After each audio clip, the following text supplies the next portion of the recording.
Commander Zethkar adjusted his crystalline monocle as he reviewed the intelligence reports from the newly discovered human homeworld.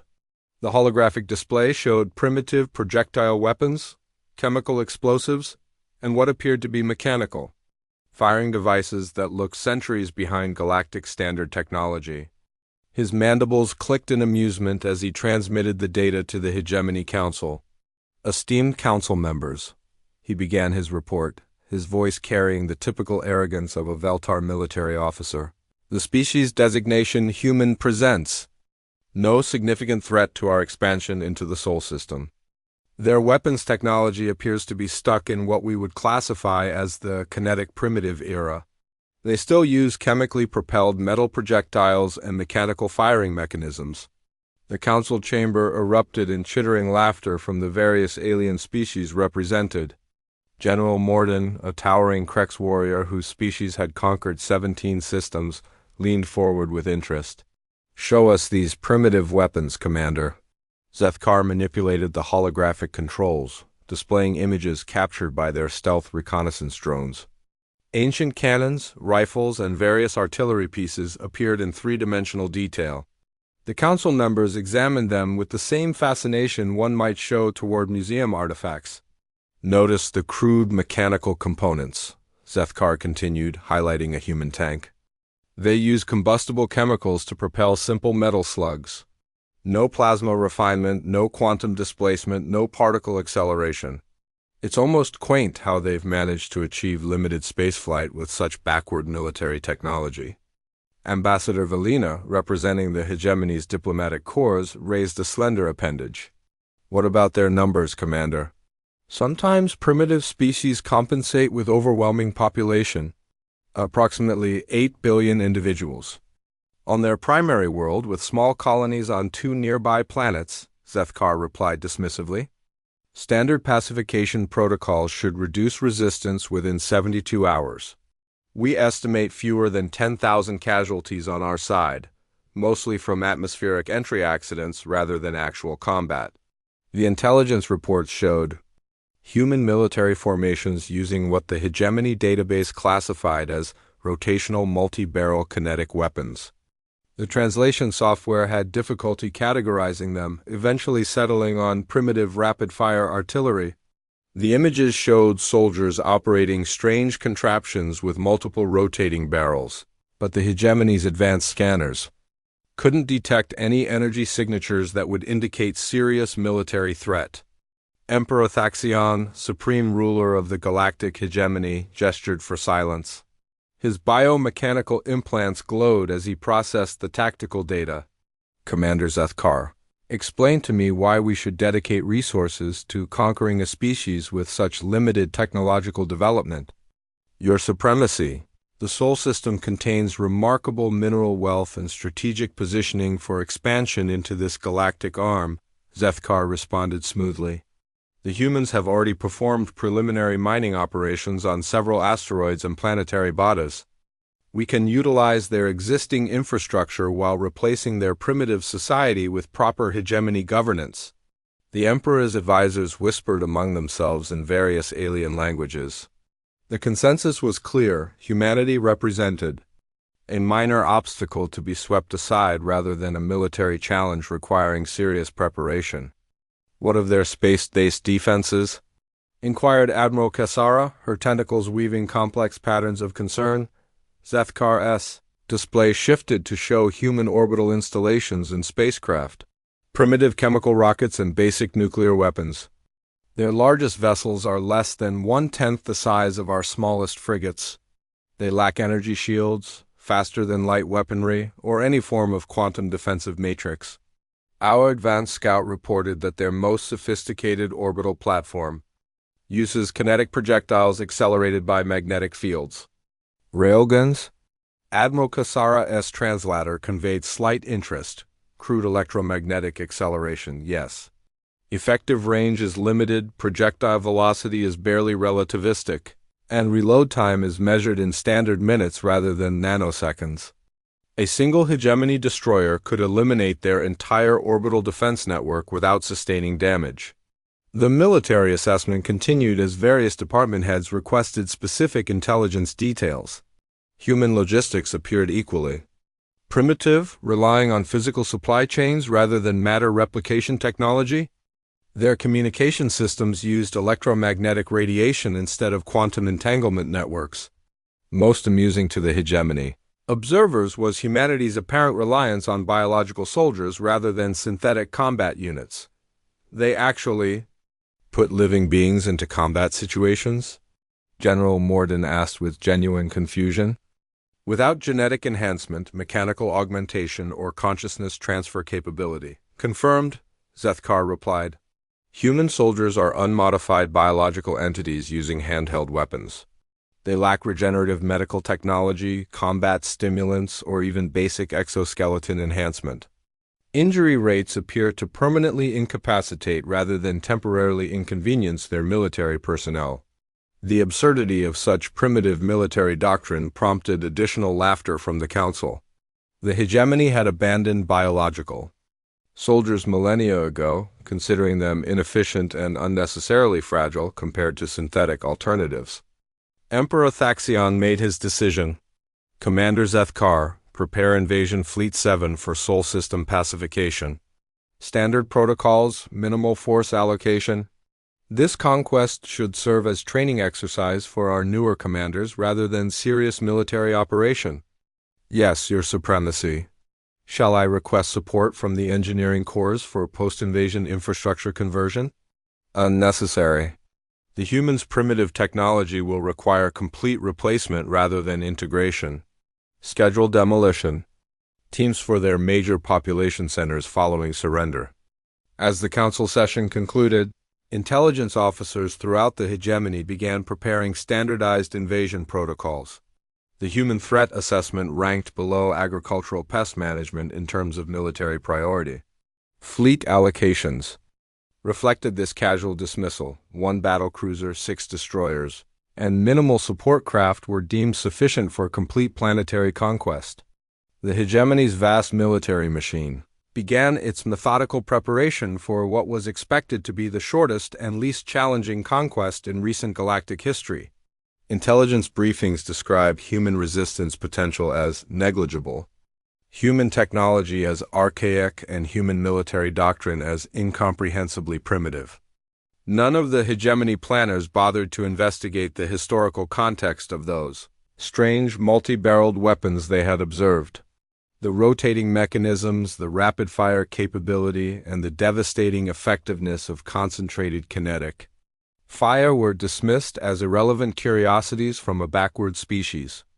The invasion force began its journey toward the Sol System with supreme confidence, expecting to add humanity to the hegemony's collection of conquered species within days of arrival. They had no comprehension that they were about to encounter a species that had perfected the art of warfare through necessity, innovation, and sheer bloody-minded determination to survive against impossible odds. General Sarah Chun stood in the war room beneath Norad, studying the alien ships that had appeared at the edge of the solar system 3 days ago. The massive vessels hung in space like predatory birds, their exotic designs unlike anything in human science fiction. Her weathered hands traced patterns on the tactical display as she analyzed their approach vectors. Admiral Rodriguez, what's the latest from our deep space monitoring stations? She asked without looking away from the holographic projection. Ma'am, the alien fleet consists of 7 vessels. 1 large ship approximately 3 kilometers in length, 6 smaller escorts around 800 meters each. They're maintaining position just outside Neptune's orbit, broadcasting some kind of signal toward Earth. Dr. Elizabeth Warren, the chief xenolinguist who had been working frantically to decode the alien transmissions, looked up from her computer terminals. General, we've made progress on their communications. It's not good news. Chun turned to face the exhausted scientist. Give me the summary, Doctor. They're calling themselves the Galactic Hegemony and demanding our immediate surrender. The translation software indicates they view us as a primitive species to be incorporated into their empire. The tone is condescending. They seem to think we can't possibly resist their technology. General Chun's expression hardened. She had fought in 3 major conflicts during her military career, always against human opponents with familiar weapons and tactics. Facing an alien invasion force was beyond anything she had trained for, but the fundamentals of warfare remained constant. Know your enemy, use your advantages, and never underestimate the power of determination. What do we know about their capabilities? She asked the intelligence briefing team. Colonel Martinez activated another display showing analysis from the Hubble Space Telescope and various military satellites. Their ships appear to use some form of energy shielding and advanced propulsion. No obvious weapon systems visible from external observation, but we have to assume they're significantly more advanced than our technology. Assumptions can get us killed, Colonel. What about their apparent weaknesses? Ma'am, they're broadcasting on multiple frequencies without any encryption. Either they're supremely confident or they don't consider us capable of meaningful resistance. Their formation is loose, suggesting they don't expect opposition, and they're taking their time, which gives us opportunity to prepare. Chun nodded grimly. Dr. Warren, have they made any specific military demands? The xenolinguist consulted her notes. They want our orbital defense platforms powered down, all military vessels to return to port, and our nuclear arsenals placed under their control. They've given us 72 hours to comply before beginning what they term pacification operations. 72 hours. Chun's mind raced through logistical possibilities. That's enough time to implement some creative defensive strategies. She turned to address the assembled officers. Ladies and gentlemen, we're facing an enemy with superior technology, unknown numbers, and presumed tactical advantages. However, they've made several critical errors. They've announced their intentions, given us time to prepare, and most importantly, they've underestimated human ingenuity. The general activated a classified display showing weapon systems that hadn't been used in active combat for decades. Colonel Patterson, what's the status on our historical artillery collections? Ma'am, we've got functional pieces in museums, private collections, and military storage facilities worldwide. Most haven't been fired in years, but the mechanical systems are sound. We're talking about Civil War cannons, World War equipment, Vietnam-era weapons, and various experimental pieces from the Cold War. I want every functional piece of historical artillery cataloged and transported to strategic defensive positions. If these aliens expect primitive kinetic weapons, let's give them more primitive kinetic weapons than they can possibly imagine. Admiral Rodriguez looked puzzled. General, with respect, how can 19th century cannons be effective against advanced alien technology? Chun's smile was predatory. Because they're not expecting them, Admiral. These aliens have studied our current military capabilities and dismissed them as primitive, but they haven't studied our history. They don't understand that humans have been perfecting the art of killing each other for thousands of years. She manipulated the display to show specific weapon systems. Dr. Warren, in their communications, did they mention anything about understanding our historical weapons development? No, ma'am. Their analysis seems focused on current military technology. They referenced our primitive kinetic weapons but seemed most concerned with our tanks, fighter jets, and missiles. No mention of artillery development history. Perfect. Chun's expression grew more determined. Colonel Patterson, I want you to coordinate with museums worldwide. Contact the Smithsonian, the Imperial War Museum, the Military History Museum in Beijing, every major collection. We need functional Gatling guns, multiple barrel systems, and rapid-fire artillery. Ma'am, you're thinking of using Gatling guns against alien spacecraft? I'm thinking of using everything we have against alien ground forces. Because that's what this comes down to, Colonel. They can't rule Earth from orbit. Eventually, they have to land troops and take territory. When they do, they'll encounter weapons they've never seen, tactics they haven't studied, and resistance they never anticipated. The briefing room filled with nervous energy as officers began understanding Chun's strategy. Rather than meeting advanced alien technology with Earth's most sophisticated weapons, she intended to surprise them with weapons so old they weren't even considered threats. Dr. Warren, continue monitoring their communications. I want to know everything about their tactical expectations. Admiral Rodriguez, coordinate with our allies. Every nation with historical artillery collections needs to understand what we're planning. Chun turned to address the room directly. These aliens think they understand human warfare because they've observed our modern military. They expect energy weapons, electronic warfare, and conventional tactics.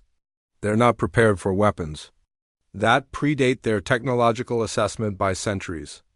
Colonel Martinez raised his hand. General, what about coordination?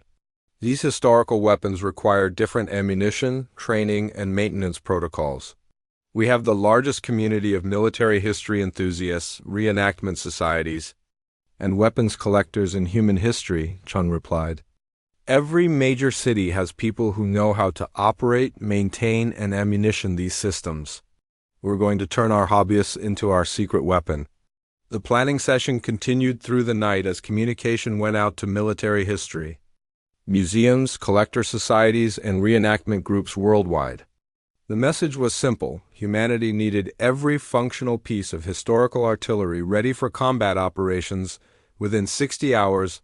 As dawn broke over the Rocky Mountains, General Chun stood at the window of the command center, watching transport aircraft taking off toward various civilian installations. The aliens had given humanity 72 hours to surrender.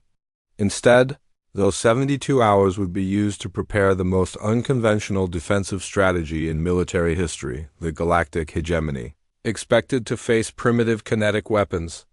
They were about to discover that human beings had spent millennia perfecting primitive kinetic weapons into instruments of devastating effectiveness. The National Civil War Museum in Harrisburg became an unexpected hub of military activity as transportation specialists worked to carefully extract functional artillery pieces.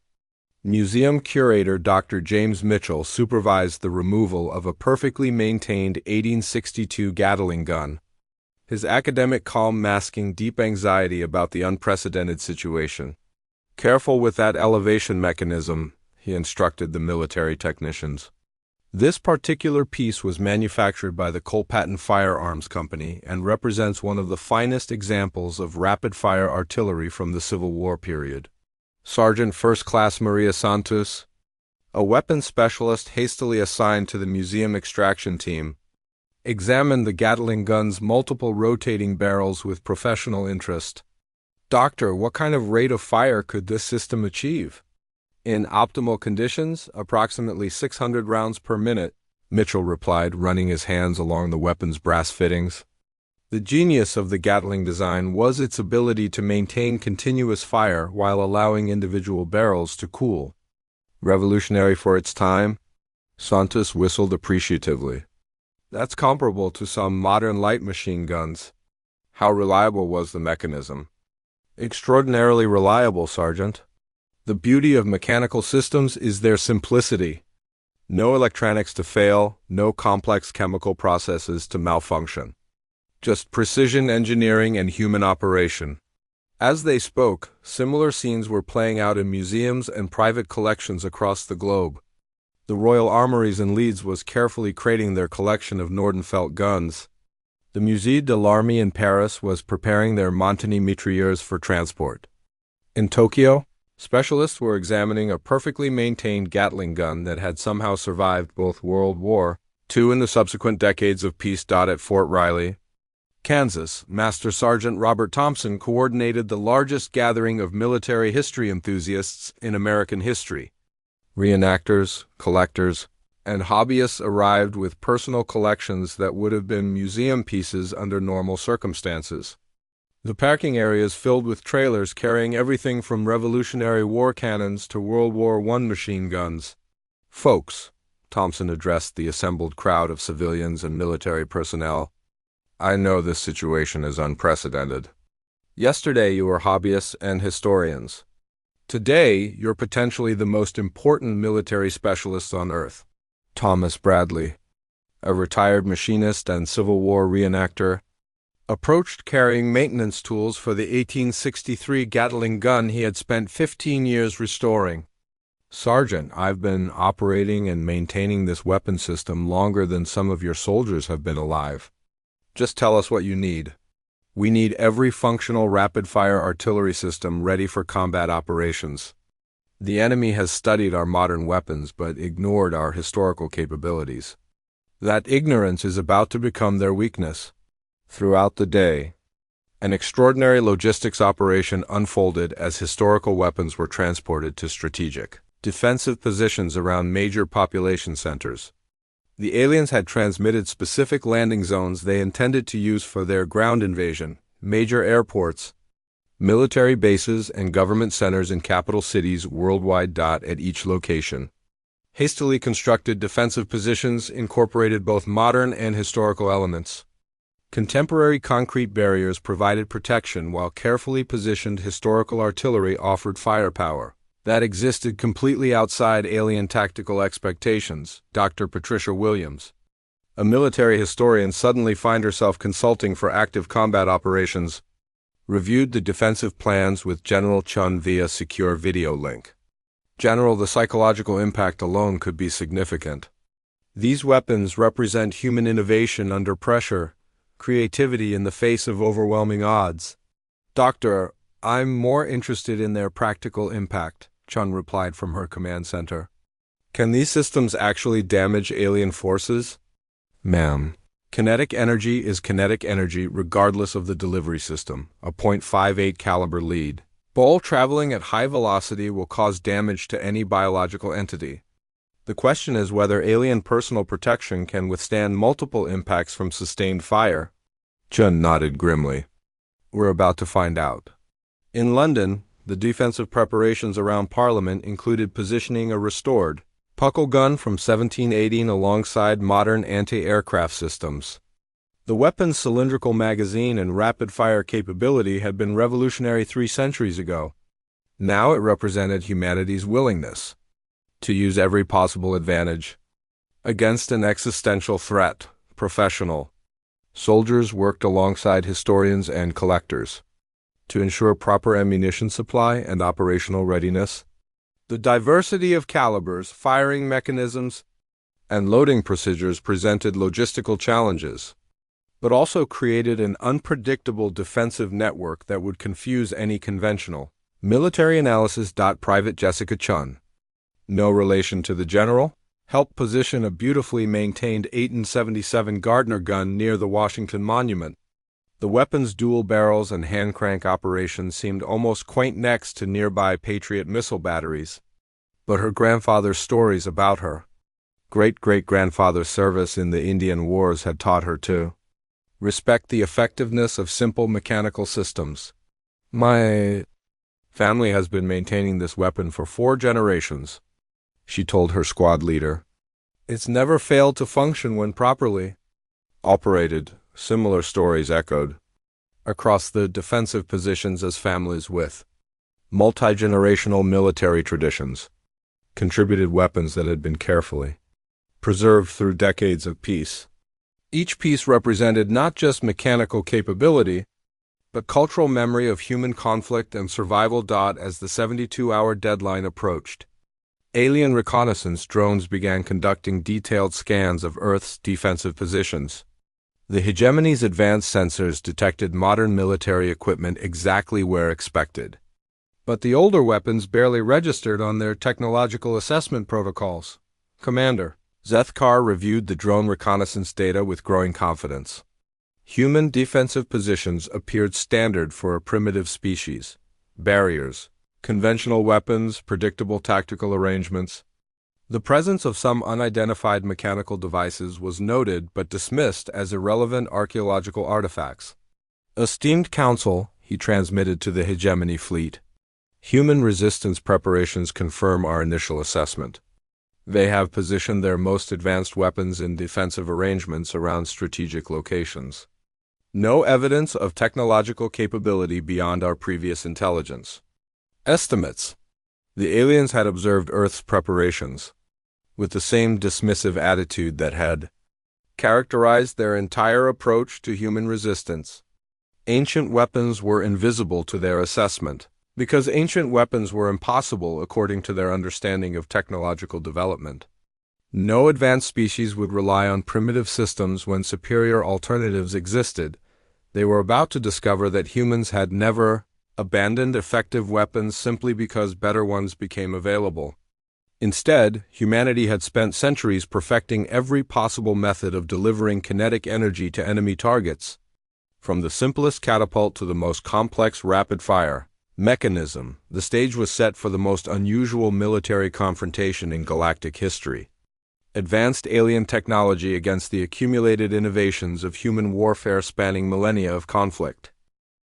The 72-hour deadline expired at precisely 00 GMT. Commander Zethkar activated the invasion sequence from his flagship, the hegemony battlecruiser Dominion's Edge, around the globe. Massive alien transport vessels descended through Earth's atmosphere, their exotic hull configurations shimmering with energy shields that deflected the few missiles human forces launched in token resistance. Landing zones secured, reported Captain Vexmera from the lead assault transport. Human resistance is minimal.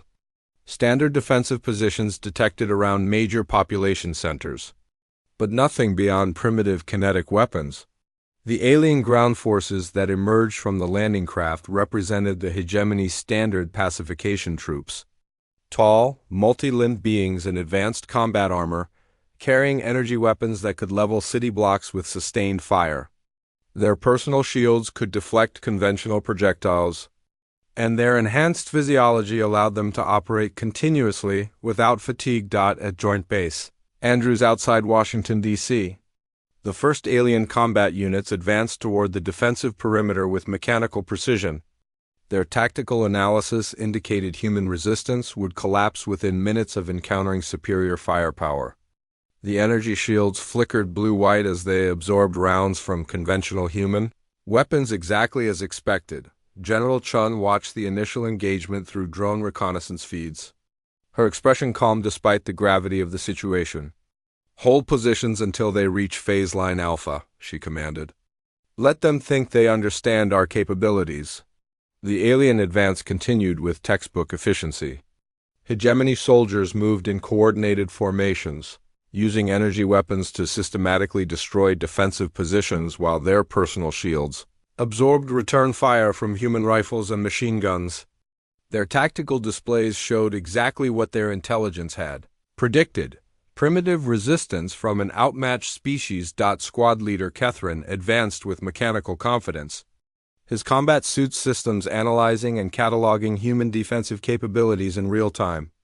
The primitive chemical projectile weapons caused no damage to his personal shielding, and his squad's energy weapons systematically eliminated human defensive positions. Victory would be achieved within the projected timeline. Then his tactical display registered something unusual. A rapid series of impacts struck his position with unexpected intensity. The individual projectiles were larger than standard human ammunition and arrived in sustained streams rather than sporadic bursts. His personal shield absorbed the initial impacts, but the sheer volume of incoming fire began to strain the energy matrix. "Squad leader Kethrin to command," he transmitted, encountering unusually intense projectile fire from unidentified weapon systems. Before command could respond, Thomas Bradley opened fire with his meticulously maintained 1863 Gatling gun. The weapon's multiple rotating barrels created a continuous stream of .58 caliber lead balls that hammered into the alien formation with mechanical precision. The hand crank operation allowed Bradley to maintain sustained fire while the individual barrels cycled through loading, firing, and cooling sequences. Kethrin's personal shield, designed to deflect conventional energy weapons and occasional kinetic projectiles, had never been tested against continuous streams of large-caliber ammunition delivered at 600 rounds per minute. The shield's energy matrix began fluctuating under the sustained bombardment. Unknown weapon system firing primitive large-caliber ammunition at unprecedented rates, he reported with growing alarm. Personal shields experiencing power drain beyond normal parameters. Across the defensive perimeter, similar encounters were developing as historical artillery systems opened fire simultaneously. The Gardner gun near the Washington Monument began its distinctive dual-barrel rhythm, sending .45 caliber rounds downrange in carefully aimed bursts. A restored 1881 Nordenfelt gun added its voice to the mechanical symphony of death, its 5 barrels creating overlapping fields of fire that confused alien tactical sensors. The aliens' greatest advantage? Their energy shielding had been designed to counter the most sophisticated weapons the galaxy could produce. The shields could deflect particle beams, absorb plasma discharge, and redirect energy weapons with remarkable efficiency. However, they had never been tested against simple kinetic projectiles delivered in overwhelming volume by mechanical systems that predated galactic civilization. Captain Vexmira watched her tactical display with growing confusion as casualty. Reports began streaming in from ground units. Command, requesting immediate analysis of human weapon systems. Our intelligence data appears incomplete. Commander Zethkar studied the battlefield reports with disbelief. His advanced troops were taking casualties from weapons that shouldn't exist according to their technological assessment. The tactical computers couldn't even classify some of the weapon signatures because they operated on mechanical principles the hegemony had abandoned millennia ago. Increase energy shield power to maximum settings, he ordered. Deploy heavy assault units to eliminate these anomalous weapons. The alien response was predictable and exactly what General Chun had anticipated. Heavy assault troops with enhanced shielding began advancing toward the historical artillery positions. Their energy weapons charging for devastating counterattacks. That's when the real surprise began. Master, Sergeant Thompson had positioned multiple Gatling guns in overlapping fields of fire, creating crossfire zones that no individual target could escape. As the heavy assault troops advanced, they entered kill zones that had been perfected during decades of human warfare against human opponents. The mechanical precision of multiple Gatling guns firing simultaneously created something the aliens had never encountered. Sustained kinetic bombardment from multiple angles that overwhelmed even enhanced personal shielding. The weapon's mechanical reliability meant continuous fire without the electronic vulnerabilities that plagued more advanced systems. Private Jessica Chun's 1877 Gardner gun added its dual-barrel contribution to the devastating crossfire. The weapon's hand-crank operation allowed precise control of firing rate, while its dual-barrel design created overlapping streams of .45 caliber ammunition that found gaps in alien defensive positions. For the first time in the invasion, alien casualties began mounting faster than their combat medical systems could handle. The hegemony's advanced healing technology could repair energy weapon damage and counteract most forms of galactic warfare. But their medical protocols had no procedures for treating massive kinetic trauma from primitive projectiles. Squad leader Catherine S. Shield finally failed under sustained Gatling gunfire. The .58 caliber lead balls that followed shattered his advanced combat armor and inflicted injuries that his suit's medical systems couldn't understand, much less treat. Medical emergency. He transmitted before his communication system failed. Unknown projectile weapons causing unprecedented damage types. Requesting immediate evacuation. The alien advance stalled as hegemony forces encountered effective resistance for the first time in their military careers. Weapons that shouldn't exist were proving devastatingly effective against technology that had conquered 17 star systems. The psychological impact was as significant as the physical damage. An advanced galactic civilization was being stopped by mechanical devices that operated on principles their own ancestors had abandoned before achieving spaceflight. General Chun allowed herself a grim smile as the first phase of her defense plan succeeded beyond expectations.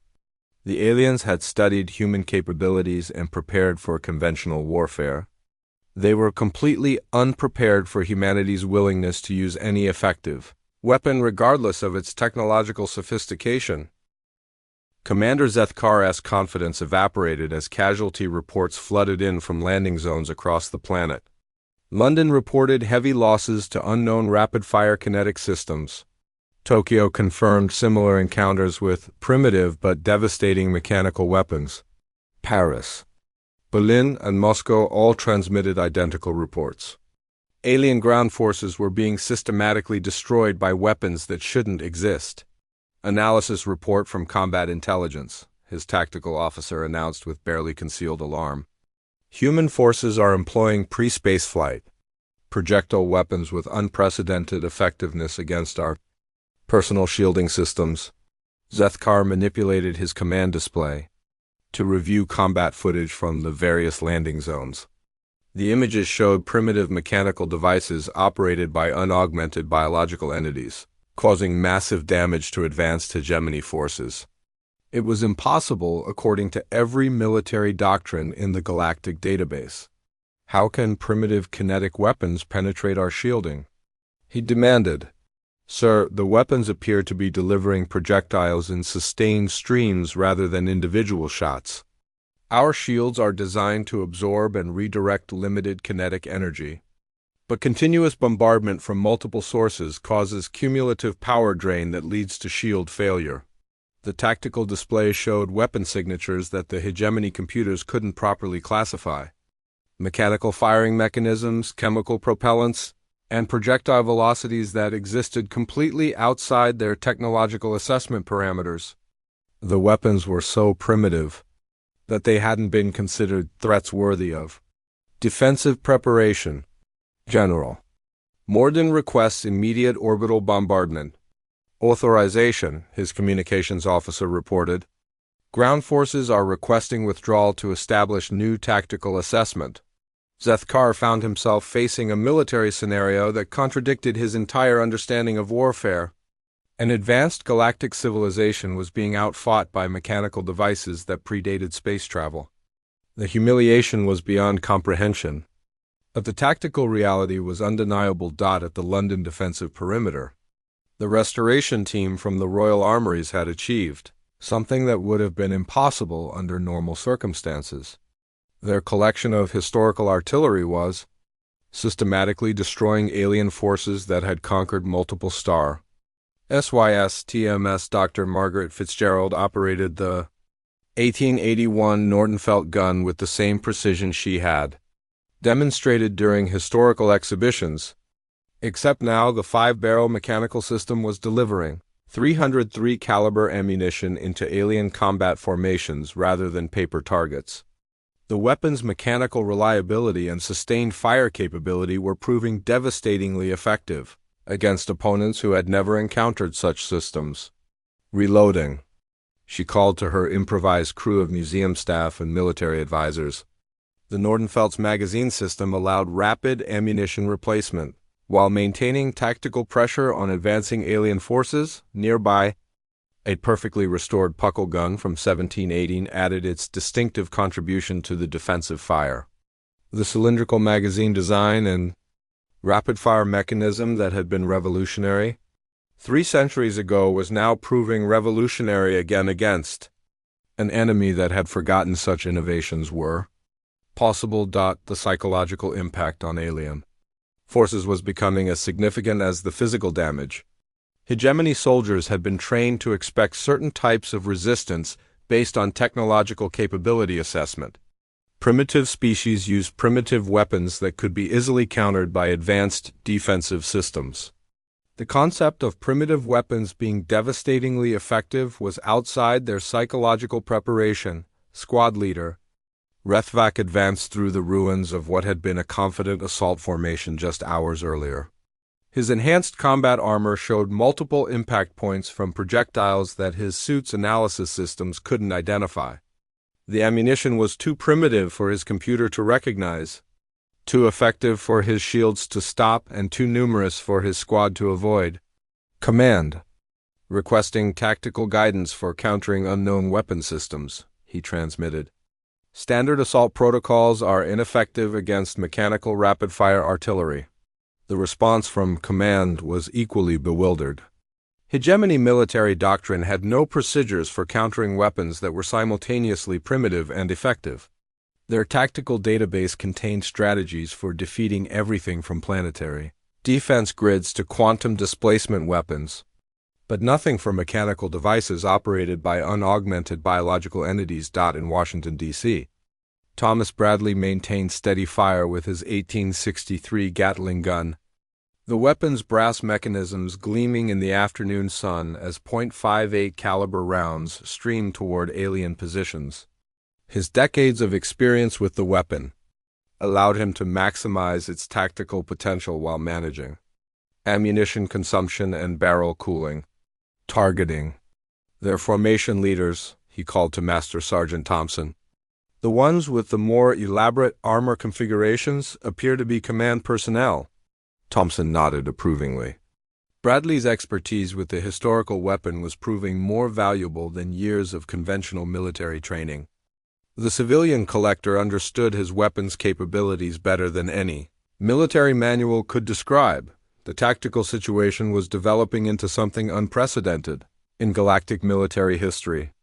Advanced alien forces were being systematically outmaneuvered by weapons that had been obsolete when their civilization achieved space travel.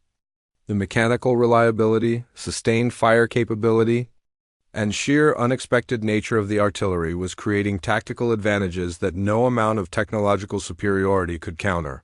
General Hyun monitored the global situation from her command center, watching as similar scenarios played out across every major defensive position. The aliens had prepared for modern warfare and instead encountered the accumulated innovations of human military history spanning centuries of conflict. "Ma'am," Admiral Rodriguez reported, "alien forces at all landing zones are experiencing heavy casualties and tactical disruption. Their command frequencies are showing increased communication traffic, suggesting confusion and requests for guidance. Dr. Warren, any changes in their diplomatic communications?" The xenolinguist consulted her monitoring systems. "Ma'am, they're no longer broadcasting surrender demands. Current transmissions appear to be internal military coordination. But the tone has shifted from confident to concerned." Chen allowed herself a moment of satisfaction before focusing on the next phase of her defensive strategy. The historical artillery had exceeded her expectations by stopping the initial alien advance, but she knew the enemy would adapt. Superior technology and resources would eventually overcome tactical surprise unless humanity could maintain the initiative. "Colonel Patterson, initiate Phase 2 of the defensive plan. I want mobile artillery units prepared for rapid deployment. The enemy will expect our weapons to remain in fixed positions, because that's how primitive artillery traditionally operates. Ma'am, are we moving the historical pieces?" "Colonel, we're going to do something that will confuse them even more than stationary Gatling guns. We're going to show them that human beings have been making weapons mobile and adaptable for longer than their species has existed. The next phase of humanity's defense would introduce the aliens to concepts they couldn't comprehend. Mechanical weapon systems designed for mobility, adaptability, and sustained combat operations under any conditions. The galactic hegemony was about to discover that underestimating human military innovation had been their first and potentially fatal mistake. The hegemony's response to their tactical reversal came 12 hours after the initial landing failures. Emperor Athaxion himself appeared on the Emergency Council hologram, his biomechanical implants flashing with barely controlled fury as he reviewed the catastrophic casualty reports. "Explain to me," his synthesized voice carried lethal calmness, "how an advanced galactic civilization with conquest experience spanning 70 systems is being defeated by weapons that predate interstellar travel." Commander Zethkar's image flickered with digital distortion as he attempted to provide military analysis for an impossible situation. "Your supremacy, human resistance capabilities were completely misassessed. They are employing mechanical rapid-fire systems that our defensive technologies cannot effectively counter." "Mechanical systems?" The Emperor's optical sensors focused with dangerous intensity.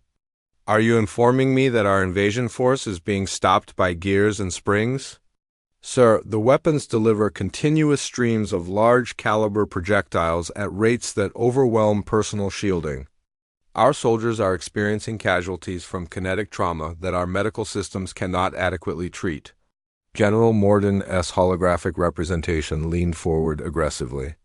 Commander, recommend immediate orbital bombardment of all human defensive positions. Surface-to-surface engagement is clearly ineffective. Sir, orbital bombardment would eliminate the infrastructure and population we intend to incorporate into the hegemony. The entire purpose of this invasion was resource acquisition and territory control. Emperor Thaxion's decision was swift and final. Authorization granted for limited orbital strikes against military targets only. Destroy these primitive weapons and capture the remaining population for interrogation. The orbital bombardment began at dawn. Energy beams from the hegemony fleet targeting the fixed defensive positions where historical artillery had proven so devastating. The advanced targeting systems easily identified and eliminated the stationary weapon emplacements, reducing centuries of preserved military history to glowing craters. General Chun watched the destruction of irreplaceable historical artifacts with genuine sadness, but she had anticipated this response. The fixed positions had served their purpose by demonstrating human capability and forcing the aliens to reveal their own tactical limitations. Phase 2 is now active, she announced to her command staff. Mobile artillery units, begin operations. Across the globe, the real surprise began to unfold. The aliens had destroyed the museum pieces and collector weapons they could identify, but they hadn't understood the full scope of human military innovation. Hidden in warehouses, transported by civilian vehicles, and operated by teams that looked like refugees rather than soldiers, an entirely different category of weapons emerged in the Nevada desert. A convoy of seemingly civilian trucks approached the alien landing zone outside Las Vegas. The vehicles appeared to be carrying construction equipment or farming machinery. Nothing that would register as military threats on hegemony. Reconnaissance systems. The lead truck stopped a kilometer from the alien perimeter. Workers in civilian clothes began assembling what appeared to be industrial equipment, their movements efficient but unhurried. The aliens observed but didn't intervene. Assuming the humans were attempting some form of infrastructure repair, then Master Chief, Petty Officer James Morrison activated the 1875 Gatling gun mounted on a wagon chassis that had been disguised as agricultural equipment.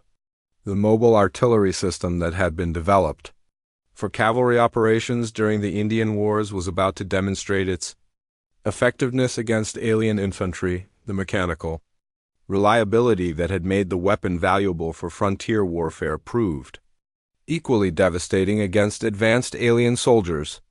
The mobility that had allowed 19th century cavalry to conduct rapid attacks and withdrawals now permitted modern operators to engage alien forces and reposition before counterattack could be organized.